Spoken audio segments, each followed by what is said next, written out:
देश की अर्थव्यवस्था विचौलिया होती जा रही है। आर्थिक संकट देश में साफ दिख रहा है, लेकिन सरकार ये मानने को तैयार ही नहीं है। जीडीपी की गिरावट और राजस्व में भी घाटा हो रहा है। ये हम नहीं बल्कि एनएसओ द्वारा जारी की गई रिपोर्ट बता रही है। इस रिपोर्ट में कुछ ऐसे तथ्य सामने आए हैं जो मोदी सरकार द्वारा $5 ट्रिलियन की बात करती है, 5 ट्रिलियन इकोनॉमी बनाने की बात करती है। वो आर्थिक नीति सपने जैसा नजर आ रही है। तो आइए दिखाते हैं आपको एनएसओ रिपोर्ट में क्या कुछ कहा।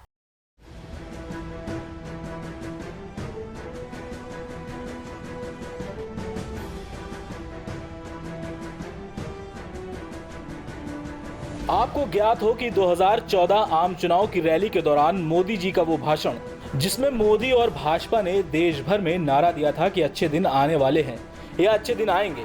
अच्छे दिन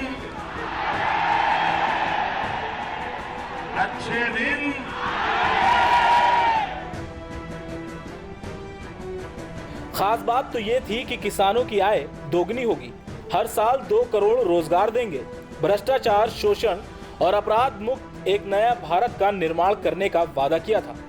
लेकिन ये सारे वादे चुनावी सभा में ही शोभनीय हैं।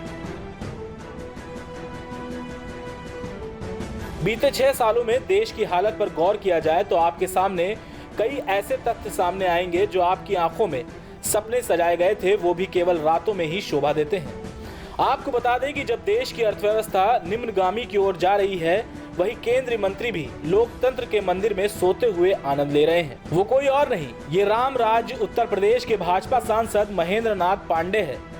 लगता है कि जनाब रात में जीडीपी पर चौकीदारी कर रहे थे, कहीं जीडीपी गिर न जाए, इसलिए तो महोदय संसद में झपकी ले रहे थे। दरअसल भारत की अर्थव्यवस्था को लेकर चौंकाने वाले आंकड़े सामने आए हैं।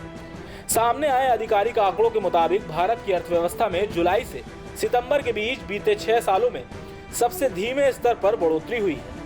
इस दौरान देश की जीडीपी केवल 4.5% रही, जो कि पिछली तिमाही के जीडीपी से भी कम है।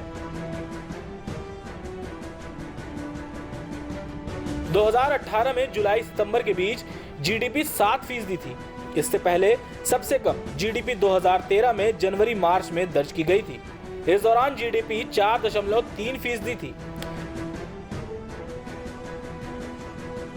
राष्ट्रीय सांख्यिकी कार्यालय द्वारा जारी जीडीपी आंकड़ों के अनुसार चालू वित्त वर्ष 2019-20 की जुलाई सितंबर के दौरान स्थिर मूल्य पर जीडीपी 35.99 लाख करोड़ रुपए रही, जो पिछले साल इसी अवधि में 34.43 लाख करोड़ रुपए थी। इस प्रकार दूसरी तिमाही में आर्थिक वृद्धि दर 4.5% रही। वानिकी और मत्स्य पालन क्षेत्र में 2.1% और खनन और उत्खनन में 0.1% की वृद्धि दर्ज की गई। वहीं विनिर्माण क्षेत्र में इस दौरान 1% की गिरावट रही। इन तीनों समूह के खराब प्रदर्शन के कारण आर्थिक वृद्धि दर कमजोर रही। इसके अलावा बिजली, गैस, जल आपूर्ति और अन्य उपयोग की सेवाओं के क्षेत्र में चालू वित्त वर्ष जुलाई सितंबर तिमाही में 3.6% और निर्माण क्षेत्र में 3.3% वृद्धि दर रहने का अनुमान लगाया गया है। आलोच्य तिमाही में सकल मूल्य वर्धन 4.3% रहा, जबकि एक साल पहले 2018-19 की इस तिमाही में यह 6.9% थी। इससे पहले खबर सामने आई थी कि देश में बुनियादी क्षेत्र के 8 उद्योगों का उत्पादन अक्टूबर में 5.8% घटा है, जो आर्थिक नरमी के गहराने की ओर इशारा करता है। इस संबंध में शुक्रवार को सरकार ने आधिकारिक आंकड़े जारी किए।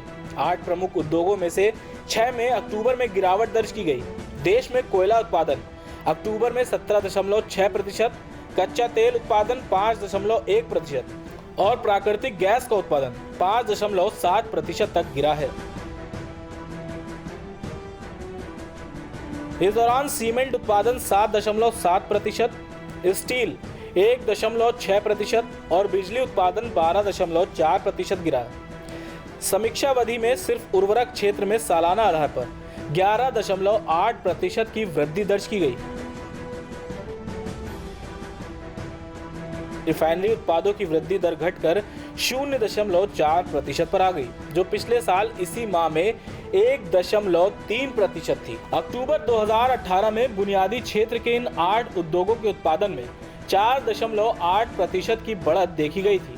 इस साल अप्रैल अक्टूबर अवधि में बुनियादी क्षेत्र के 8 उद्योगों की वृद्धि दर गिरकर 0.2% रही, जो पिछले साल इसी अवधि में 5.4% थी।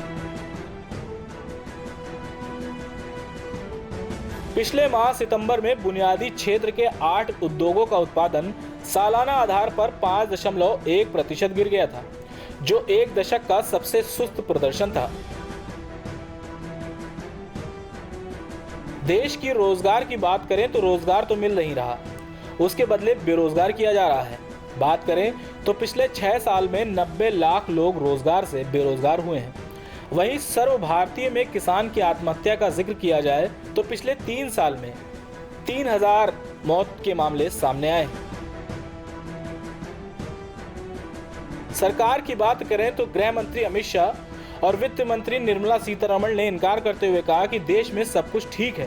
भारत की अर्थनीति दुनिया की सबसे मजबूती की ओर बढ़ रही है। जी हां, मोदी सरकार के पास सब चंगासी है। Output desk, prime TV India.